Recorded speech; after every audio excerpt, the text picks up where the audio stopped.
Bokotov, on va faire le shiur pour la Refoua Shema de Rivka Bat Rachel.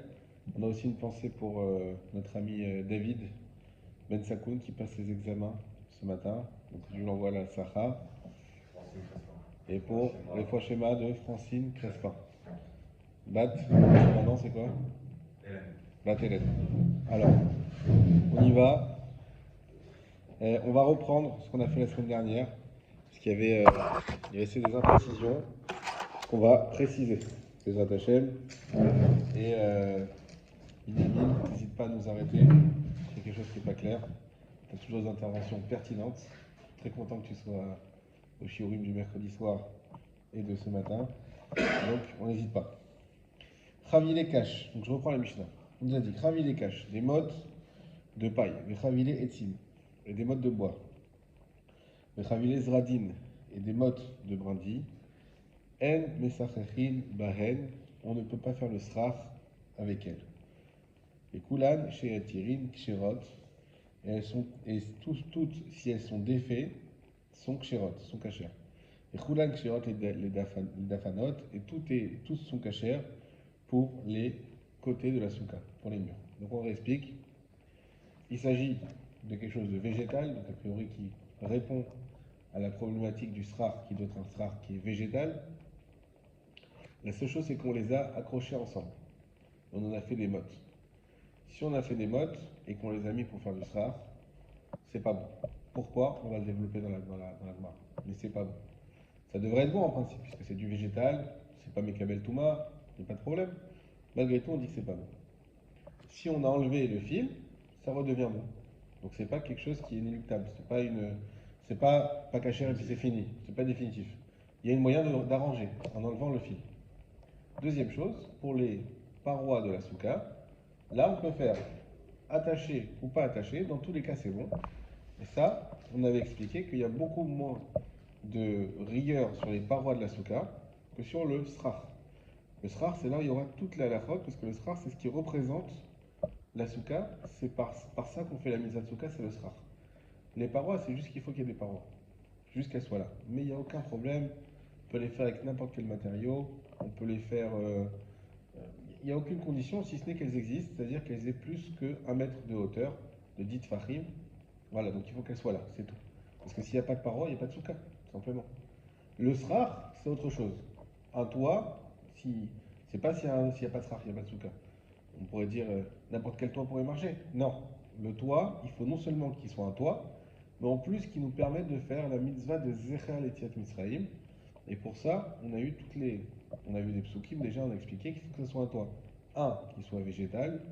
Deux, qui soit plus relié au sol. Donc pas comme du lierre qui pourrait être relié au sol et qui vient au-dessus. Trois, qui ne soit pas Mekabel Touma. Donc quelque chose qui ne soit pas un objet. Par exemple, une armoire en bois, que je prends une maison, j'ai une armoire que je veux plus. Si ça tombe bien, c'est sous code dans une semaine. On va la casser, on va la mettre, avec ça on va faire le toit de la souka. Ça marche pas. Pourquoi? Parce que pourtant c'est du bois, donc c'est végétal. Oui, mais comme c'était une armoire, donc c'était un meuble, c'est Mekabel Touma, ça peut recevoir la Touma. C'est-à-dire que si par exemple, Dieu préserve, il y avait un mort dans la pièce où il y avait cette armoire, eh bien l'armoire devient tamée. Donc elle est Mekabel Touma. Vu elle peut récupérer la Touma, donc elle est invalide pour le stra, bien que ce soit végétal. Donc ça, c'est ce qu'on avait expliqué, la différence entre le toit et les côtés de la souka.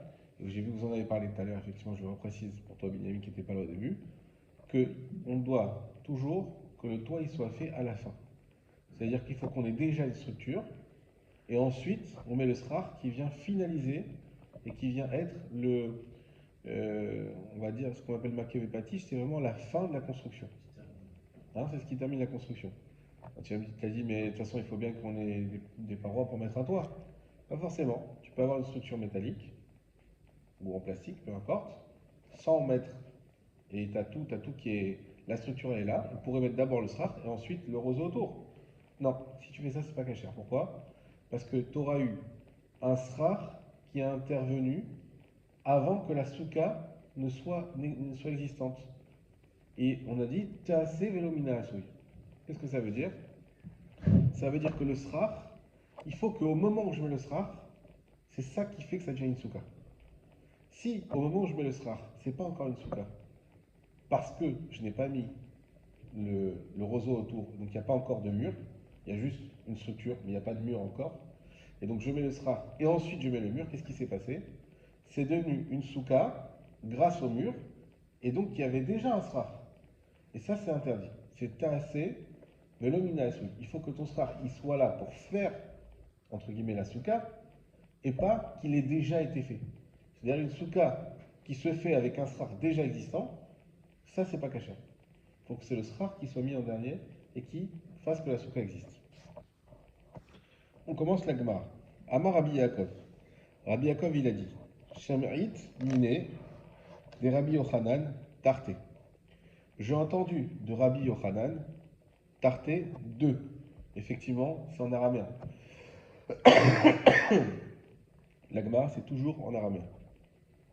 J'ai entendu de Rabbi Yochanan deux choses. Chada ha, une sur ça, c'est quoi ça? C'est notre Mishnah à nous. Veidach, et sur l'autre. Et c'est quoi l'autre? Celle qu'on va citer tout de suite. Achote begadish la sot le souka. Celui qui creuse dans du foin pour en faire pour lui une souka. Et na souka, ce n'est pas une souka. Ok? Donc on imagine une énorme mode de foin. Je creuse à l'intérieur, je fais un espace, en hauteur aussi. Et ben on nous dit que ce n'est pas une souka. Pourtant le foin c'est bien végétal. C'est pas Mekamel Touma. Donc, et j'ai aucun problème à avoir un srar et des parois qui soient faits de la même chose. C'est quoi le problème? Tout est caché. Tout est caché à la Madrid normalement. On va voir. Et donc Rabbi Yaakov, il nous dit une chose. Il dit, moi je sais qu'il y a deux Mishnah et deux interdits. C'est quoi les deux interdits? Chada Mishum Gzerat Otsar. Le premier interdit, c'est à cause de Gzerat Otsar. C'est quoi Gzerat Otsar? On avait expliqué que si j'ai un entrepôt et que dans cet entrepôt, pourrait être valide pour une souka. Mais moi, quand j'ai fait le srar de cet entrepôt, je ne l'ai pas fait pour pouvoir faire une souka. Je l'ai fait simplement pour cacher, pour l'entrepôt. Donc je ne l'ai pas fait les Shem Mitzvah. Alors, on a peur que si je te permets de faire une souka, même si tu l'as fait les Shem Mitzvah, mais que ça ressemble à un entrepôt, que les gens ils vont se dire, bon, bah dans mon entrepôt, je peux faire ma souka. Je réexplique. Imaginons, j'ai un marsal, une cave, qui est une cave extérieure, d'accord? Et qui est faite de bois. Ça peut arriver, des fois, il y a dans les terrasses ou les jardins, ceux qui ont la chance d'avoir une terrasse ou un jardin, une grande terrasse, ils ont des petites maisonnettes où ils entreposent des choses. Des outils, des ballons, ce que vous voulez, des trucs qu'on met dans la terrasse. Maintenant, moi, on appelle ça un abri de jardin. Ce petit abri de jardin, ben, il est fait en bois. Donc, il est carré, du bois partout. Et au-dessus, il y a un toit qui pourrait être assimilé à du srar. Donc, qui est fait en bambou, disons. Donc, comme un srar. Sauf que moi, cet abri de jardin, j'utilise toute l'année pour faire quoi? Pour stocker mes choses. Si arrive Soukot et que je vais à l'intérieur, c'est une souka qui n'est pas cachère. Pourquoi? Parce que je n'ai pas fait cet abri de jardin, les Shem Souka. Je ne l'ai pas fait pour une souka. Cet abri de jardin, il n'est pas cachère pour Soukot. D'accord? Alors il y a des solutions. On peut l'utiliser quand même. On a dit on enlève le srar et on le remet les Shem Mitzvah. Là c'est bon. Mais si je ne fais pas ça, ça s'appelle que il n'est pas fait les Shem Souka, il n'est pas cachère d'après la Torah. D'accord? C'est un abri de jardin qui n'est pas cachère. Maintenant, nous, qu'est-ce qu'on nous dit? Imagine-toi, tu as quelqu'un qui fait exactement ce même abri de jardin, dans les mêmes habitudes qu'on a. Quand tu vas le voir, quelqu'un va dire, ah ben c'est un abri de jardin. Sauf que lui, il fait sa souka avec. Ça veut dire qu'il fait dans le même type de structure, même type de construction, sauf que lui, il fait sa souka. Eh bien, sa souka, elle est cachère ou pas cachère? Elle est cachère, puisqu'elle a tous les éléments, on l'a dit. Et il l'a fait cette fois-ci, les Shem Mitzvah. Donc il n'y a pas de problème. Mais la Chachamim bien disent une chose. On va t'interdire cette. Elle est cachée d'après la Torah, mais nous on te l'interdit. Pourquoi? Parce que les gens ils vont voir ça, ils vont dire, ah c'est bizarre, il fait soukot dans son abri de jardin. Donc ça veut dire qu'on a le droit de faire dans l'abri de jardin. Et à cause de ça, les gens vont faire dans leur abri de jardin. Ce qu'on appelle Xerat Otsar. Et bien à l'époque, si toi tu prends, j'anticipe un petit peu, mais si tu prends des mottes que tu mets sur le toit comme ça, c'est une manière de les garder et de. C'est pas une manière de faire une souka, pour les faire sécher. Et donc les gens ils vont voir ça. Ils vont dire, ah, il mange dans la. Il va voir, tu vas voir en train de faire qui-douche dans cette souka où dessus il y a des mottes. On va dire, ah bah il fait sa misa de souka, comme on a dit dans son abri de jardin, dans son endroit où il fait sécher ses mottes. Alors ça veut dire qu'on a le droit. Alors moi, si toute l'année je fais sécher mes mottes de foin et qu'après je veux manger à l'intérieur, j'ai le droit. Pour ça, Chachamim, ils vont dire, même si lui, il l'avait fait à la base, les Shem Souka, on l'interdit de peur que les autres, ils vont croire qu'on a le droit de faire ça. Est-ce que vous avez bien compris? C'est clair? Très bien. Donc Donc, ça s'applique à tous les abris de jardin. alors ça s'applique à toutes les structures qui sont, qui ont Ils sont une, permanentes dans un jardin en fait. qui sont permanentes, mais ça veut dire que là, la Xerat Otsar, c'est sur quelque chose euh, qui a une structure type. Ça veut dire, Euh, aujourd'hui, bon, aujourd'hui les abris de jardin ils sont faits en acier, c'est des petites maisons comme ça, donc ça c'est pas l'exemple le plus grand. Mais c'est que si tu vois quelque chose, quand tu le vois, tu dis ah mais ça je sais ça c'est pas une souka, ça c'est un abri de jardin ou ça c'est un endroit d'entrepôt. Ça a une structure type qui fait que quand tu vas le voir, Nos maisons d'enfants qu'on fabrique là, en bois, etc. On doit faut jouer dedans toute l'année. il faut que quand tu le vois, ça te fasse penser à quelque chose qui n'est pas une souka. Si quand tu le vois, ça te fait penser à quelque chose qui n'est pas une souka, alors, à cause de ça, Chachamim vont mettre une zéra, de peur que dans ce que toi tu peux avoir chez toi qui n'est pas une souka, et qui est exactement pareil que ça, tu risques de penser que tu peux faire souka dedans. Donc il y a une zéra Otsar dessus. L'exemple qui est donné, et c'est le seul sur lequel il y a une zéra, c'est Otsar. Otsar, c'est-à-dire les entrepôts. Encore une fois, aujourd'hui, on n'a plus des entrepôts qui sont faits en bois.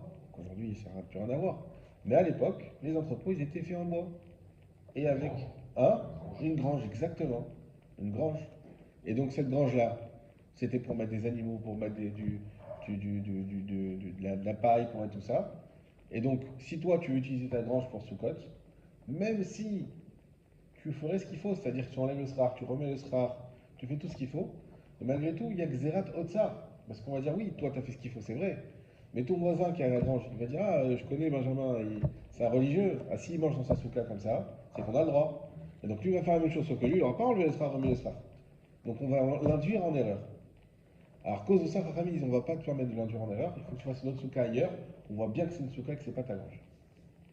Ok. Euh, donc, Rabbi Yaakov nous dit d'un côté, j'ai deux enseignements celui des mottes de foin qu'on met au-dessus et celui de la paille. D'un autre côté, on a dit il y a deux interdits Chada Mishum Gzera Totsar, ce qu'on vient d'expliquer, et Chadar Mishum Taase Velomina Asui. Et un autre interdit qui est cette fois-ci de la Torah, pas des Chachamim, qui nous dit Taase Velomina Asui. Quand on expliquait tout à l'heure que le srach, il doit être mis en dernier, de sorte que c'est le srach qui donne à la souka son statut de souka. Il ne faut pas que le srach il soit mis avant que la souka ait son statut de souka. D'accord?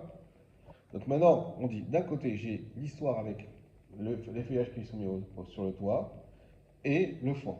D'un autre côté, un interdit de Xeratotsar, on a expliqué, et un interdit de Tassem Elominasui. Rabbi Yaakov se pose une question lequel va avec lequel? Quel est l'interdit qui va avec quelle histoire? Velo Yadana, Haiminayu, Mishumotsar. Et il dit moi je ne sais pas lesquels de ces deux Mishnayot qu'on a expliquées, celle de mettre les bottes de foin et celle de la paille, laquelle est interdite à cause de Otsar, et laquelle des deux est interdite à cause de Taase Velominasui. Jusque-là, ça va? Deux enseignements. L'enseignement qui dit qu'on ne peut pas faire une souka avec des mottes de foin ou des mottes de bois ou ce que vous voulez. Tant que c'est des mottes, on n'a pas le droit. Et un autre enseignement qui nous dit on ne peut pas faire une souka dans de la paille. Creuser dans la paille. Creuser dans la paille. Là, c'est des mottes qu'on pose. Voilà. Ça, c'est les deux enseignements. Deux interdits. Interdit de Xeratotsar et un interdit de Taaseh Velo Mina Asui. Xeratotsar, c'est celui qui dit que on ne te permet pas, même si la souka elle devrait être cachère, mais on ne te permet pas de peur que les autres ils vont croire, ils vont faire une souka pas cachère.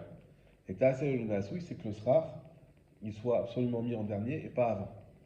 Ça, c'est les deux interdits. Maintenant, Rabbi Yaakov, il dit, je ne sais pas Ça, quel interdit correspond à quelle histoire, quelle Mishnah qu'on a raconté. Ok? Ça, c'est la problématique. Amar Rabbi Irmiya, Nechazé Anan. Rabbi Irmiya, il a dit, réfléchissons ensemble. Ok? T'as raison, c'est une belle question. Viens, on se pose, on réfléchit. Comme on a expliqué hier au cours de Paracha, que pour y arriver, des fois, il faut se poser. On a expliqué que Paro, quand il est mort, c'est à ce moment-là que les d'Israël, ils ont crié, ils ont pleuré à Hachem, et c'est à ce moment-là qu'Hachem il a dit à Moshe, il s'est révélé à lui avec le buisson ardent. Alors il dit, mais pourquoi il fallait que Paro il meure? Alors il y a le Racham Ivologine qui nous a dit, parce que quand Paro il est mort, il y a eu un jour de deuil national, et donc il n'y a pas eu de travail. Et à ce moment-là, le clan Israël, ils ont pu réfléchir, et ils se sont rendus compte de leur situation dramatique, et là ils ont prié à Hachem. De même ici, on te dit, viens, on se pose, on réfléchit. Si tu ne te poses pas pour réfléchir, alors tu n'arrives pas à percevoir les choses comme il faut. Tu veux une belle perception, comme nous dit Rabbi Nachman, il faut prendre un petit moment et réfléchir sur ta situation. Et là, au contraire, tu vas avoir des perspectives qui vont s'ouvrir. Viens, on se pose, on réfléchit. Voilà ce qu'il dit Rabbi Ria. Damar Rabbi Ria. Et il dit, ben voilà, tu veux la réponse à ta question, mais on la connaît la réponse. Comme il a dit Rabbi Ria, Baraba, fils de Abba, Amar Rabbi Yochanan, qui lui-même l'a dit au nom de Rabbi Yochanan. Alors pourquoi hein? Pourquoi c'est important de dire qu'il a dit au nom de Rabbi Yochanan? toujours citer ces sources. Nachon, mais plus que ça encore ici. Si vous êtes attentif au début de la Gemara, qu'est-ce qu'on a dit? Amar Rabbi. Hein? On revient à Rabbi Yochanan. On revient à Rabbi Yochanan. Ce Rabbi Yaakov, qu'est-ce qu'il a dit? J'ai entendu de Rabbi Yochanan deux choses. Deux interdits, deux Mishnah. Mais je ne sais pas quel interdit va avec quel Mishnah. On ne s'écarte pas, évidemment. Eh bien, c'est de Rabbi Yochanan qui a entendu ça, mais ça tombe bien parce qu'on a un autre enseignement du même Rabbi Yochanan qui va nous dire justement la solution à ça, qui va expliquer ça. D'Amar Rabbi Chia Baraba, Amar Rabbi Yochanan, comme Rabbi Chia Baraba l'a dit au nom de son maître Rabbi Yochanan, Mibnema Amru, Chavile Kash, Vechavile Etzim, Vechavile Zradin, En Mesachechin Bahen. Mipnema, à cause de quoi? Amrou, on dit, Chavile Kash, les bottes de foin, Chavile Etzim, les bottes de bois, Chavile Zradin, et les bottes de brindilles, En Mesachechin Bahen, qu'on ne peut pas faire avec le srach. À cause de quoi on ne peut pas en faire du srach? Réponse, pas maïn. Il peut arriver des fois, chez Adam Baminasade, qu'un homme vienne du champ, Baerev le soir, donc après le travail, Bechavilato al katfo, il a sur son dos sa motte. Umaala, Umanicha al gabe sukato, et lui, il la fait monter et il la pose sur sa souka. Kede, le yabesha, pour la sécher. Venimla chalea, les sikour. Et il change d'avis pour en faire un srach. La Torah aura, et la Torah dit, Taase, velomina asui. Taase, velomina asui, comme on a expliqué. Point. On explique le cas. Et c'était là où il y avait une précision à rajouter, qu'on va rajouter grâce à Rachid tout de suite. Mais avant ça, je vous explique le cas. Donc, qu'est-ce qu'on dit Rabbi Yochanan? Il nous dit, tu sais pourquoi tu ne peux pas mettre les chavilés? Tu ne peux pas mettre les chavilés, les mottes, sur ta souka. Pourquoi, je répète, pourquoi toi qui veux faire une souka, toi tu es la semaine avant souka, tu construis ta souka et tu as des mottes, tu n'as pas envie de les défaire, les refaire, c'est galère. C'est des mottes que tu as besoin après souka. Donc qu'est-ce que tu fais? Tu veux les mettre direct, tac, tac, tac, tac, sur ton sraf. Est-ce que ta souka est cachère? Oui, normalement elle devrait être cachère. C'est végétal, c'est pas Mekabel Touma. Et tu le fais les shem, tu le fais dans l'intention de faire une souka. Donc c'est cachère. Néanmoins, il se peut, et ça peut même être courant, qu'il y a des gens qui, eux, rentrent du travail avec ces mottes. C'est pas sous-côte, on est en plein hiver. Ils posent ça sur leur souka, ce qu'on appelle leur souka. Ils ont une cabane, exactement, et ils posent ça sur le toit comme ça. Eux, quand ils posent ça sur le toit, Ça n'a rien à voir avec Sukkot. C'est pourquoi? Pour les faire sécher. C'est chez- Quelques mois plus tard, Sukkot arrive. Ils disent, ah très bien, on a une souka cachère. Autant faire cette souka. Et d'ailleurs, j'ai vu Yosef, il faisait ça chez lui. Il y avait des modes de foin sur sa souka. Des modes de paille, etc. Donc je vois quoi? Je vois que c'est cachère, alors je peux manger dedans. Alors pour pas que les gens. Et pourquoi lui c'est pas cachère? Pourquoi lui c'est pas cachère vraiment? Parce que c'est pas, ça n'a pas été fait pour ça. Parce que ça n'a pas été fait pour ça. Voilà. Ça n'a pas été fait pour ça.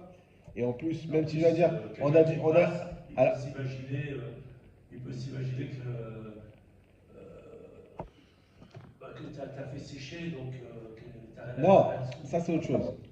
Sans parler de celui qui passe. De base, la souka elle n'est pas cachère. Pourquoi de base elle n'est pas Le cachère? sera, parce qu'il a été fait de lui-même déjà. Alors voilà, parce que quand on a mis le srar au début, on a mis un srar pas pour le faire sécher, donc pas pour la maison, donc il n'est pas cachère. Maintenant, moi je change d'avis. Et je dis, ah bah tu sais quoi, ça va être ma souka.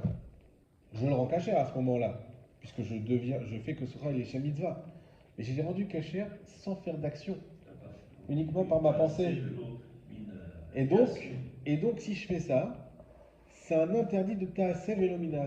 Pourquoi? Parce qu'encore une fois, tu as rendu ton srar un srar cachère qu'avec ta pensée, alors qu'il y avait déjà une structure, qu'il y avait déjà tout. Et on a dit que le srar, il faut qu'au moment où je le mette, ça soit lui qui finalise. Mais si je fais que y penser, j'ai rien fait. Donc c'est comme si d'un coup, j'avais fait devenir cette souka, elle devient une souka, sans que j'ai fait d'action. Ça, c'est Taasev et Lomina Assoul. Pour ça, pour pas que les gens y fassent ça, alors il y a la solution de bouger, ça c'est sûr, mais à part ça, les Chachamim ils ont dit, on va t'interdire de faire ton sraf avec des mottes. Parce que si tu fais des mottes, il va se trouver quelqu'un qui lui va le faire, mais sans avoir fait ça pour faire une souka. Et donc, ça va être. Et après, il va changer d'avis, il va dire, ah bah tiens, si je vais en faire une souka, mais il n'aura pas fait d'action. Et sa souka ne sera pas valable à cause de ta sémilomina assoui. Et donc, on va te dire, toi, tu fais pas ça pour pas que lui, il arrive à fauter. Qu'est-ce que nous dit donc ici Rabbi Yochanan? Quel est l'interdit par rapport au mode de foin? Est-ce que c'est Xeratotsa ou Taseolomina Asui? On va voir si vous n'avez pas tombé dans le piège, dans lequel je suis tombé moi-même la semaine dernière. Je répète la question. C'est un peu de ça en réalité. Je répète la question. Moi qui fais ma souka comme il faut, c'est-à-dire que je mets ces mottes, non pas pour les faire sécher, mais dans l'intention de faire une souka. Pourquoi les Chachamim me disent que ta souka n'est pas cachère? Parce qu'on peut croire que ça n'a pas été fait pour une souka au départ. Exactement. Et c'est quoi Donc ça? c'est le premier cas, c'est pas en réalité, c'est pas tasser vélo mine et assouille, en réalité c'est Xeratotsa. Exactement. Exactement, Youssef. C'est à cause de Xeratotsa. Ça veut dire que moi, quand j'ai fait ma souka avec toutes les conditions qu'il faut, c'est pas un problème de Taasevelum Nasui. C'est un problème de Xeratotsa que peut-être une autre personne elle va arriver à cause de ça à faire Taasevelum Nasui. Mais moi-même, dans ce que je fais, à ce moment-là, c'est Xeratotsa. Et pour ça, on m'a interdit. Donc pour quelle raison j'ai pas le droit de mettre mes modes de foin sur ma souka? À cause de Xeratotsa. Et donc de là, je comprends que pour quelle raison je ne peux pas faire ma souka dans du foin. Binyamin. Parce que le foin, tu peux le prendre. Le foin, en fait, qu'il a pris, c'est parce que le foin, à la base, il n'avait pas l'intention d'utiliser pour faire le sera avec. Même s'il avait l'intention. Parce qu'ils sont attachés entre eux. Et alors? Bah, c'est pas bon, ça fait. Il y a un truc qui ne rend pas caché, le fait qu'ils soient attachés entre eux, c'est ça. Prenons un truc simple. Il veut faire une souka. Il a devant lui 20 mètres cubes de foin. Donc il dit on va pas se prendre la tête. On va, comme l'histoire des trois petits cochons, c'est le plus jeune qui fait sa maison dans la paille. On va pas se prendre la tête. On va faire une souka en un quart d'heure. Je vais creuser à l'intérieur. Comme ça. Tac. Et tout à l'intérieur, pam. 2 mètres carrés. C'est interdit. 4 mètres carrés, pardon. 2 mètres sur 2 mètres. 80 Une hauteur, allez, on va faire quand même un truc Dites sympa. Farim. Une dites Farim, c'est le minimum. Mais lui, il dit, moi, je veux quand même rentrer dedans. Dites Farim, c'est pas assez grand. 1,80 m. Avec ma pelle, pac, pac, pac, pac, pac. Je fais un trou intérieur. Allez, une demi-heure, c'est cloué, j'ai fait une super souka. J'ai bien, mais j'ai bien trois. Alors là, il y a l'endroit où j'ai creusé qui est devant. Là, si on imagine que c'est comme ça, j'ai creusé tout ça à l'intérieur. Et là, j'ai un mur, deux murs, trois murs. J'ai mon srare de foin, j'ai mon entrée. Bon, c'est pas très agréable, on peut marcher, on met un tapis dessus, et puis c'est fini, je mets ma table, mes chaises. Quel problème? Quel problème? Le problème, c'est que à l'origine, c'est fait pour faire de la paille, c'est pas fait pour une cuisine, pour faire Et alors? une souka. S'en fiche. Donc ça laisse Euh, en. c'est Et comme le si tu deuxième dis. problème, c'est par rapport au SRA. Le SRA, il s'est fait lui-même, c'est toujours pareil. Pourquoi il s'est fait lui-même? Parce que tu as creusé en dessous. Tu l'as pas mis Exactement. après, le SRA. Exactement. C'est ça le problème. Il y a deux problèmes quand même. Il n'y a qu'un seul problème. Le deuxième, c'est pas. Tu dis, c'est C'est un pas. problème aussi. Parce que même à la rigueur, si tu bougeais celui d'en haut, ça serait pas mal. Si. Ça serait pas là parce que ça revient à la xérato de ça. Non. Non, Il c'est y a pas. les deux.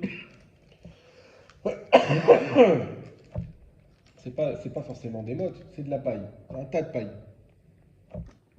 Un tas de paille et toi, tu as fait de une souka. Maintenant, si tu prends tout ce qui a, toute la paille qu'il y a en haut, c'est difficile, mais disons que tu arrives. Tu te prends, tu le lèves et tu le remets, cachère. Mais vu que là, tu as creusé, en creusant, C'est ça, oui, c'est la différence entre les mottes et le tas. voilà. C'est ça la différence. Pour Le, la fin de la. la fin, on va voir. Bon, Ouais. l'instant, restons sur Non, ça. mais on est d'accord, c'est Non, pas ça. non. Ah. La fin, on va voir. Non, d'accord. La fin, on va voir. Mais déjà, venez, on comprend par étapes. Oui.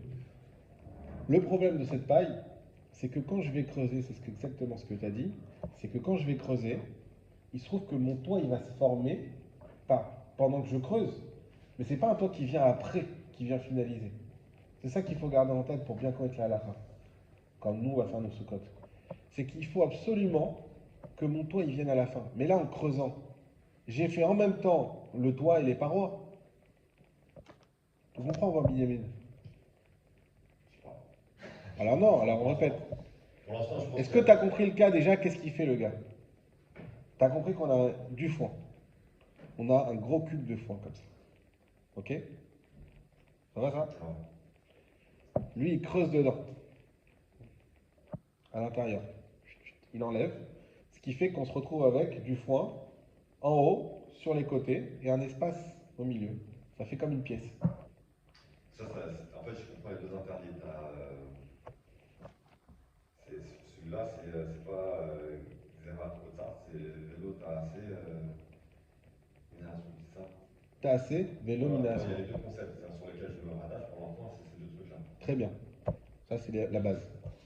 Maintenant, pourquoi, ça qu'il faut que tu comprennes, quand je creuse dans mon foin, que je fais une pièce à l'intérieur, et je dis, bah tiens, ça va être une souka, pourquoi c'est interdit? Pourquoi la souka n'est pas cachée? On a dit, faut le bouger. Ah, attends, Miami. Pourquoi c'est pas caché? C'est quoi le problème?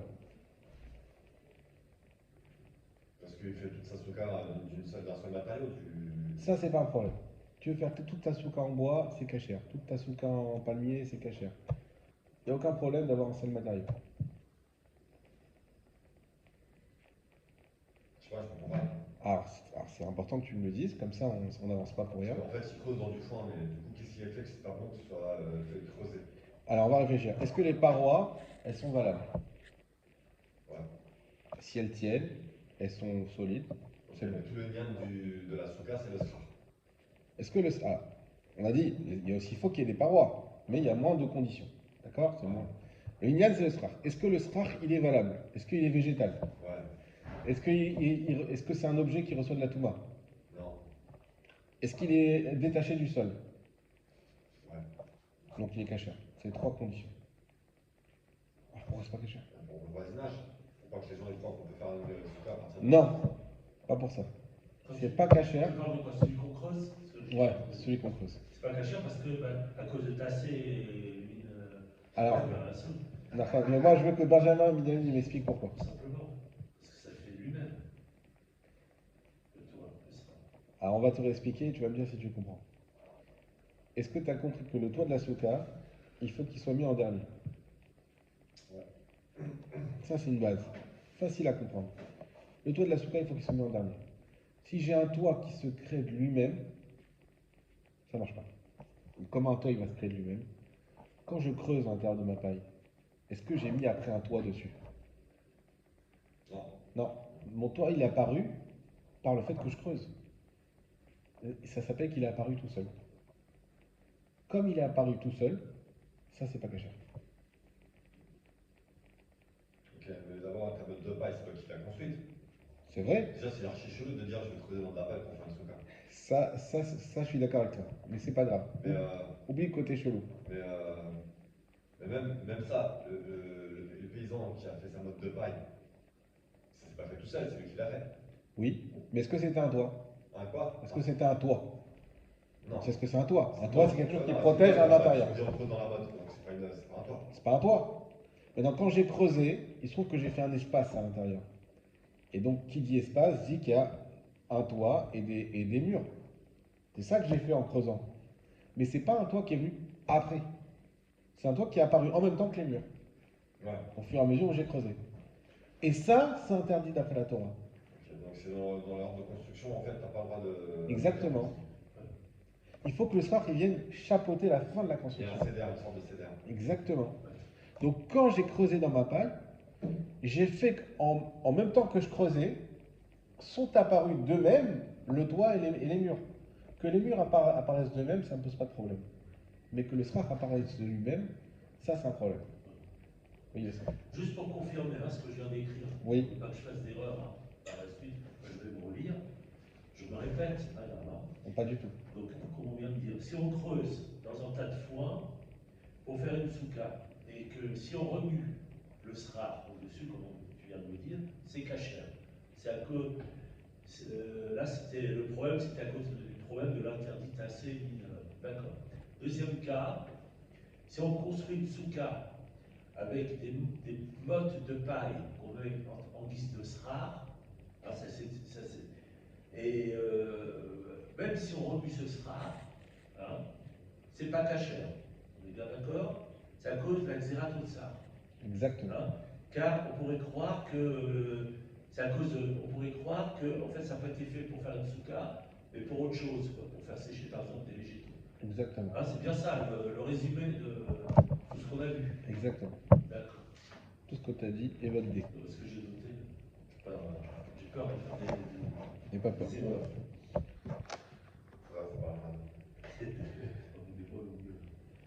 Ça, c'est pas grave. Ça va, il n'y a aucun problème. On est d'accord? Ok. Très bien, je répète. Avant de continuer, pour se remettre dans le film de la Gemara, on a Rabbi Yaakov qui vient et qui nous dit j'ai deux enseignements. Le premier, c'est qu'on n'a pas le droit de mettre des mottes de foin, des bottes sur le toit d'une souka pour faire un srar. Des bottes, ça ne marche pas. Le deuxième, c'est qu'on ne peut pas creuser sa souka dans de la paille. Donc ça, c'est deux à la faute. J'ai deux raisons. Première raison, c'est à cause de Xerat Otsav, donc de ne pas faire quelque chose qui pourrait amener les autres à se tromper. C'est ça Xerat Otsav.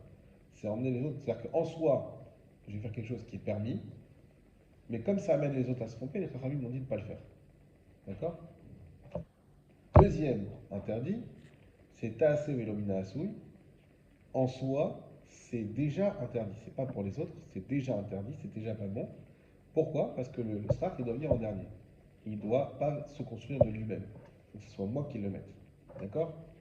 Et Rabbi Yaakov nous dit, je ne sais pas laquelle des deux raisons correspond à quelle Mishnah.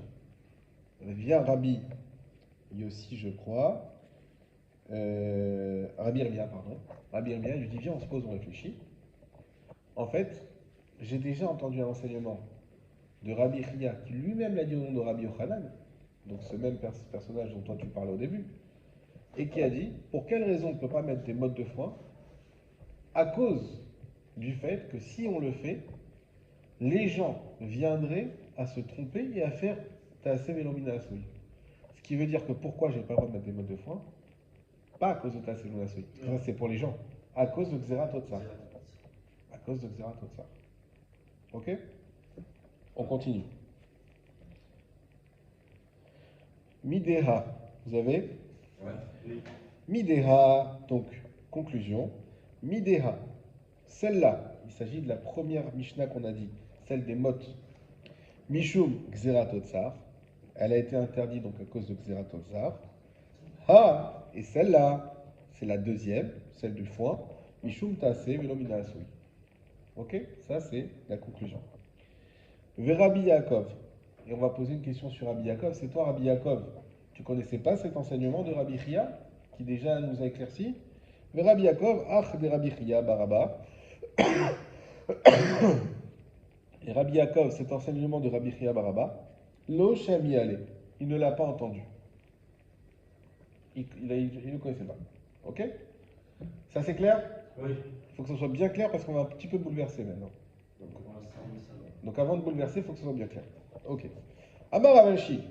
Ravashi, il vient et il dit Atou chavile kash ve chavile etzim. Pardon. Atou, Peut-être. peut-être. Chavile kash ve chavile etzim. Les mottes de paille et de bois. Donc la première Mishnah.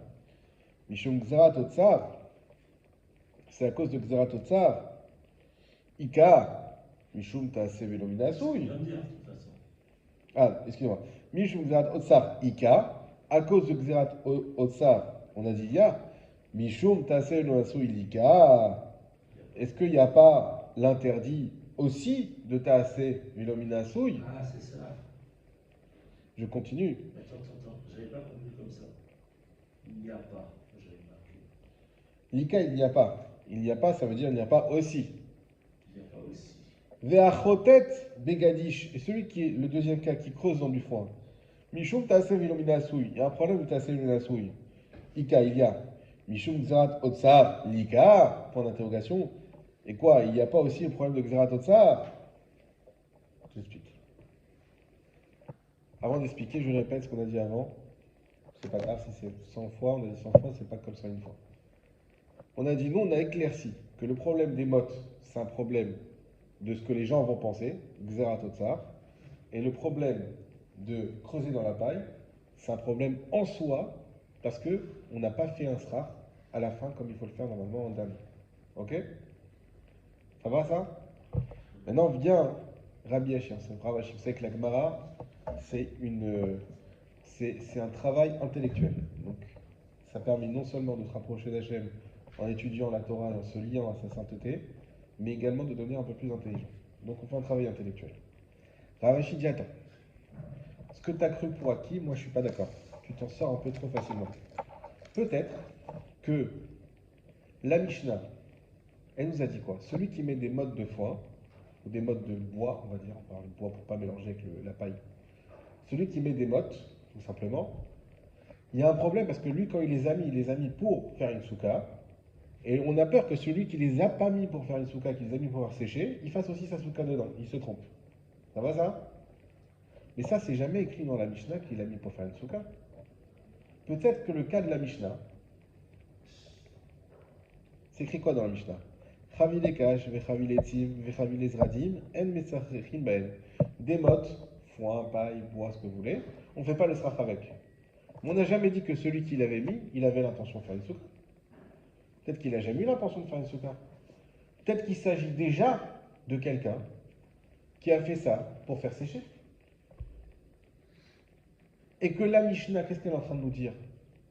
Elle est en train de nous dire, mettre des mottes de foin que tu as mis pour faire sécher et vouloir faire une souka avec, c'est assourd.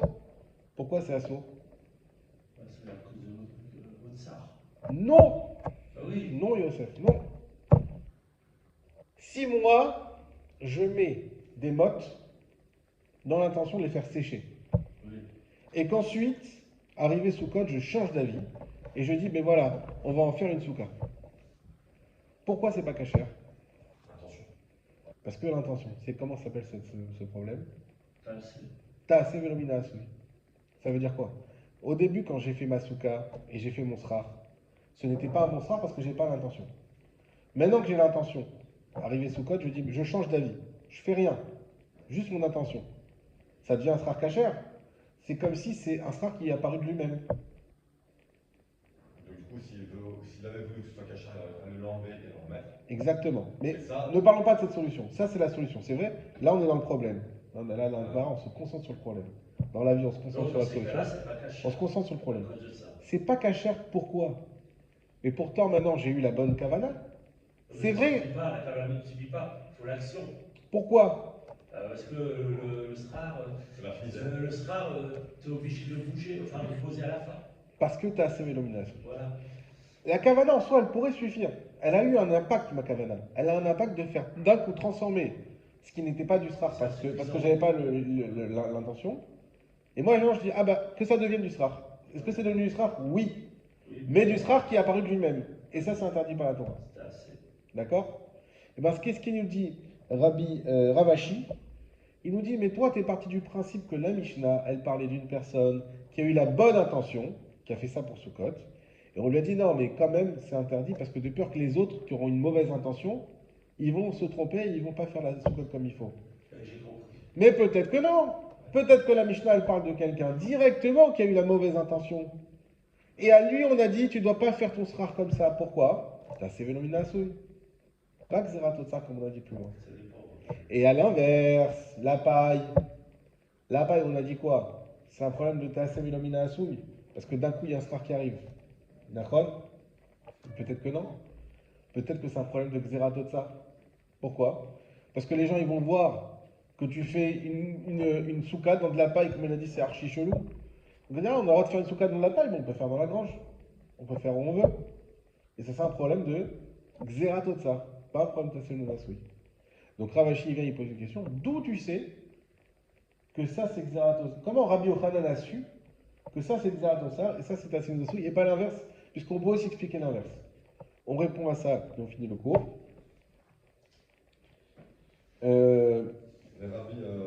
Ravashi. Amar Ravashi, Atou Chavilekash Vechavile Etzim. On a ramené donc que Chavilekash et Chavile Etzim, Mishum Xerat Otsarika. On a dit qu'il y avait l'interdit de Xerat Otsar. C'est peut-être. Non, Atou c'est venu. C'est venu que Chavilekash Chavile Etzim, Mishum Xerat Otsarika. Que c'est à cause de Xerat Otsar qu'il y avait. Mishum Taasev Elominasu Idlika, là il faut mettre un point d'interrogation. Est-ce qu'il n'y a pas, c'est pas dit, mais il faut rajouter aussi un interdit de Taasev Elominasu? Deuxièmement, Ve'achotet Bagadish Mishum Taasev Elominasu Ika. On a dit que celui qui creuse dans le foin, il y a un problème de Taasev Elominasu. Mishum Xerat Otsar Lika. Mais il n'y a pas aussi un problème de Xerat Otsar? Et Rabbi Yochanan Amar Lecha. Achad et Katane. Rabbi Yochanan va te répondre. Comme ça, c'est enseigné dans la Mishnah. En mesachechin bahen. La Mishnah qu'elle nous a dit, les mottes de foin, de paille, de ballon, en mesachechin bahen. Il ne faut pas faire le srach avec. Ça veut dire quoi, il ne faut pas faire le srach avec? Dans tous les cas, on ne fait pas. Lechatrilahu. Ça veut dire que lechatrila, il ne faut pas faire. Den mesachechin. Mishum zaratotsar ou Deoraita, Shapir Damé. Mais par contre, d'après la Torah, c'est beau. Qu'est-ce que nous dit ici, Rabbi Yochanan? Regardez comme c'est beau. Il y écrit En mesachechin baen. Il ne faut pas faire. Il ne faut pas faire. On t'a pas dit que la souka n'est pas cachère. On t'a dit il ne faut pas faire comme ça. Ça veut dire que les khatrila, au mieux, il ne faut pas faire comme ça. Mais si tu l'as. Et pourquoi il ne faut pas faire comme ça? Parce que les gens ils vont se tromper à cause de toi. Mais est-ce que ta souka est cachère? Ben oui. Elle est cachère, mais on te demande de ne pas faire comme ça parce que ça prête à confusion. Donc c'est à cause de Otsar. Puisqu'on t'a dit En mesachechin baen, c'est un langage qui vient te dire le mieux c'est de ne pas faire comme ça. Et pour ça, pourquoi? Parce qu'il y a une xéra, les gens ils vont se tromper. Mais midoraita shapir damé. Mais d'après la Torah, elle est cachère. Et alors, alors Atam, par contre, qu'est-ce qui est écrit concernant la mode de foin? Des katane et nasuka. Là-bas, il est écrit ce n'est pas une souka. Quand on te dit ce n'est pas une souka, ça veut dire que c'est mort. C'est foutu. Ta souka, on n'a pas dit, il ne faut pas le faire. Dans le sens, il ne faut pas le faire, mais si tu le fais, ça va. Ta souka n'est pas une souka. Zéro. C'est pas cachère. Ça veut dire que c'est pas cachère. Ça ne se discute même pas. Voilà. Ça veut dire que enasuka, afilou diavad. Même bediavad, ça veut dire, quand on dit il ne faut pas le faire, c'est-à-dire, de base, il ne faut pas le faire, mais si tu l'as fait, ça reste cachère. Mais il y a un problème que les gens vont se tromper. Donc, il ne faut pas le faire. Mais si tu l'as fait, c'est cachère. Si on dit non, ce n'est pas une souka, ça veut dire, mais même si tu l'as fait maintenant, on dit, ah bah c'est bon, voilà, je l'ai fait. Oui, mais c'est mort, c'est pas une souka du tout. Ce que tu as fait, c'est autre chose. C'est pas une souka. Tu peux pas faire kidouche, tu peux rien faire du tout. Même Bediavad, Midoraita Nami Nasuka. Et même d'après la Torah, ce n'est pas une souka. Azak ou Baruch.